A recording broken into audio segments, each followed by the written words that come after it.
On Thursday night, Hurricane Helene and its 140-mile-an-hour winds made landfall in Florida's Big Bend region. It was deadly. The full extent of the damage won't be known for weeks, and residents know rebuilding after the storm is likely to be as daunting as the storm itself. It's been 2 years since Hurricane Ian hit southwest Florida, and an estimated 50,000 homeowners are still locked in battles with their insurance companies. Tonight, you will hear from insurance insiders who say after years of diligently paying premiums, homeowners are being misled by their insurance carriers. The Whistleblowers, who are all licensed adjusters, tell us after Hurricane Ian, several insurance carriers were using altered damage reports to deceive customers. The story will continue in a moment.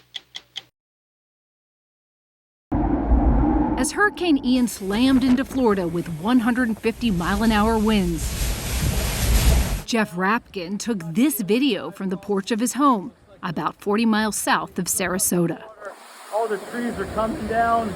They don't normally look like this. Everything's coming apart. My name is Jeff Rapkin. I live in Northport, Florida. Rapkin, an adoption attorney, and his wife Ginny raised 3 children in this home and weathered more than a half dozen hurricanes inside it. But Ian, they say, was different. It sat above our heads. It wouldn't move. I mean, it was a nightmare. And it went on for how long? 11 hours. 11 hours. It felt like the hurricane was inside the house. We couldn't keep the windows closed. That is the Rapkins' house. A neighbor just happened to be filming when their steel roof was ripped off. When the storm finally passed, the Rapkins could see clear skies through the new hole Hurricane Ian punched in their ceiling. There were trees on and around their house. The roof was shredded, and everything inside was soaked.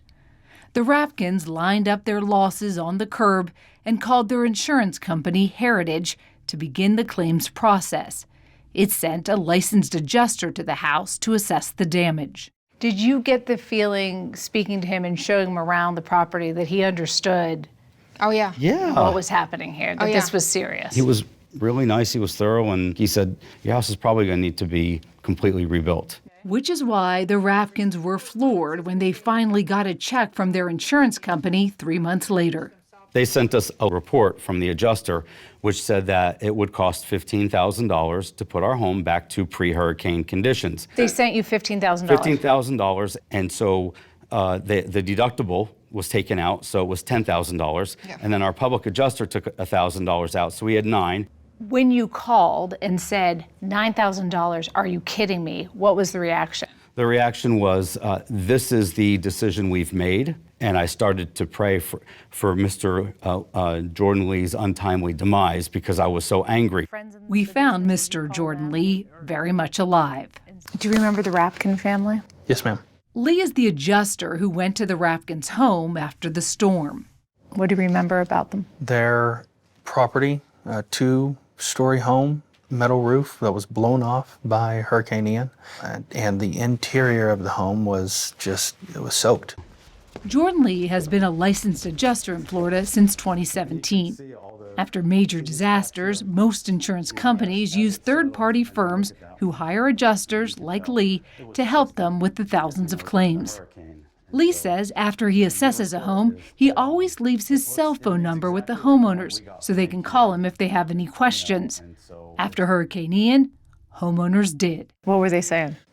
Cussing me out left and right, up and down. You know, how could you do this to us? It was really bad, actually. And out of the thousands of claims that I've handled, I've never had phone calls like that. Confused, he went back to compare the damage report he wrote for the Rapkins to the one the insurance company sent to them. That's your work. Correct. And this is what they were given. It's totally different. Totally different. You said they needed a new roof. I did. And this report says what? It reads as a repair. Was that roof able to be repaired, in your opinion? Not in my opinion, no. Later, Jordan Lee learned a desk adjuster who'd never been to the Rapkins' home had deleted entire sections of his report, but left his name and his license number on it making it look like his work. Did anybody ever alert you, hey, we're making a change to this report? No, nobody told me. The only way that I knew was the homeowner calling me. It is standard procedure for field adjusters to collaborate with those back in the office to make minor edits. But Jordan Lee says that is not what happened with the Rapkins report. Did you put a dollar amount on how much you thought they were owed? $231,368.57. What did the insurance carrier come up with? $15,469.48. So quite a bit of difference. That's not a difference of opinion. No. Jordan Lee says as he dug further into his work from Hurricane Ian, he was stunned to discover the Rapkins weren't the only family whose report was altered. It was basically all of them. I mean, I handled 46 of them, 44 of them were changed. Were any of your reports changed to give the policy owner more money? No, It was always down. it was always down. Down by as much as 98%. One estimate he wrote for $488,000 was changed to $13,000. Another from $239,000 to $3,000. On December 13th, 2022, My name is Jordan Lee. I'm an independent insurance adjuster, and I work for the insurance companies. Jordan Lee and two other adjusters testified to Florida lawmakers about what one watchdog group called systematic criminal fraud by the insurance companies. The scheme was repeated over and over again, not only on my estimates, but on estimates written by other adjusters. Ben Mandel has been a licensed adjuster since 2017. He did not work for Heritage, but says 18 of the 20 reports he wrote for another carrier after Hurricane Ian were altered. And he says he and other adjusters were instructed by some of their managers to leave damage off reports. And there was a deliberate scheme to do this. And it wasn't just with one carrier doing this. This was 6 carriers that we discovered were doing this in the state of Florida. They all got the memo. Which was? Which was, we're not going to replace roofs, asphalt shingle roofs. We're not going to replace them. We're going to repair them. Mandel says he refused to leave off roofs. They were asking me to do something that was illegal. And why was it illegal? It's illegal because when I go out to make a damage estimate, I have to put what the damage is, not what they want the damage to be. And so if I leave something off that's supposed to be on there, I can be prosecuted for that. So the company's telling you, leave the roofs off, we're not paying for roofs, but you keep writing these That's roofs need correct. replaced. I wrote the way they're supposed to be, And you get fired. and I got fired. Now, Ben Mandel and 5 other whistleblower adjusters are represented by attorney Stephen Bush. Bush worked as a public adjuster for more than a decade. What the carriers are doing, in some instances, what they've said was if the policyholder needs a new roof, then we're going to make them make us pay. In other words, file a lawsuit, and then we'll pay you for your roof. But unless they do that, they're not getting the roof paid They're for? not getting it. They're not getting it. Most people will not stand up and fight. I cannot tell you how many people come to me and say, hey, what was I going to do? I had to replace my roof. And do you think the insurance companies know that? They're betting on that most people Absolutely. are just going to roll over? No question they know that. They're playing the odds, and they're winning. Florida's insurance market has been a risky gamble for years. After a decade of costly storms, several national carriers exited Florida. Smaller regional carriers stepped in, but not all were up to the job. Since 2021, at least 9 insurance companies in Florida have collapsed, and some of the remaining ones, Stephen Bush says, altered damage reports.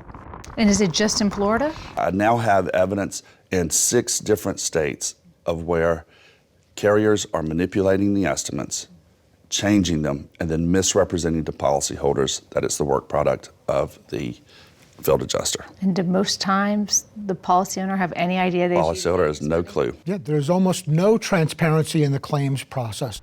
Doug Quinn is the executive director of the American Policyholders Association, an advocacy group he started after his home was destroyed by Hurricane Sandy in 2012.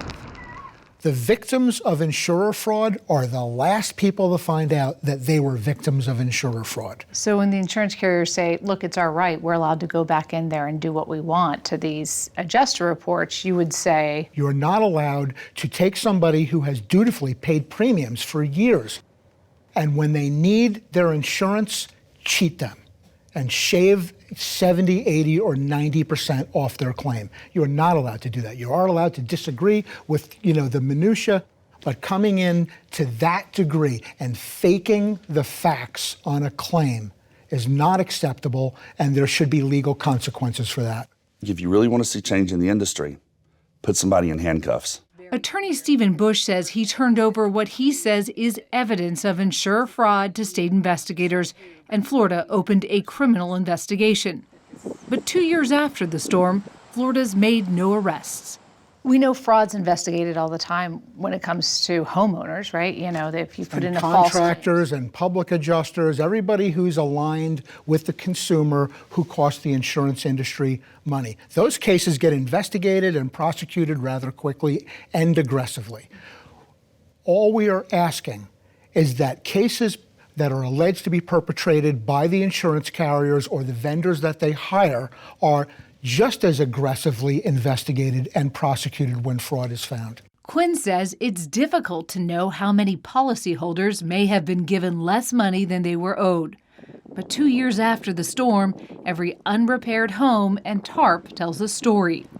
At the Rafkins, mold and Mother Nature are gnawing away at what's left of their home. And upstairs... Oh, thanks. All right. Oh, well, there's the sky. This isn't a hole. This is a crack down the middle of your house. I can put my whole arm up through here. That split roof is an open wound for the Rafkins, who still have to mow the lawn and make mortgage payments on their rotting home every month. They're also paying rent on an apartment nearby and $4,000 a year to Heritage for home insurance. And you're still paying? I'm still paying. Oh, yeah. The premiums went up. So we're still paying and the premiums went up. And I can't get another insurance company, obviously. Jeff and Ginny Rapkin filed a lawsuit against Heritage, accusing it of breach of contract and fraud. In a statement to 60 Minutes, Heritage said it couldn't comment on specific policyholders, but aims to pay every eligible claim and had no intention to deceive. The company says in its own random sample, about 42% of damage reports were revised downward and 26% were revised upward. Heritage says that since Hurricane Ian, it has made many reforms, including updating its claims processing software, which it blames for not including the names of desk adjusters who altered reports. Do you think that was a mistake, just an innocent mistake? Originally I did. I said, oh, maybe they made an error. And what do you think now? I think they did it on purpose, and I think people are getting letters that say they're not covered when they are. This is a con. That's what this is. This is make them go away at all costs. We're not paying.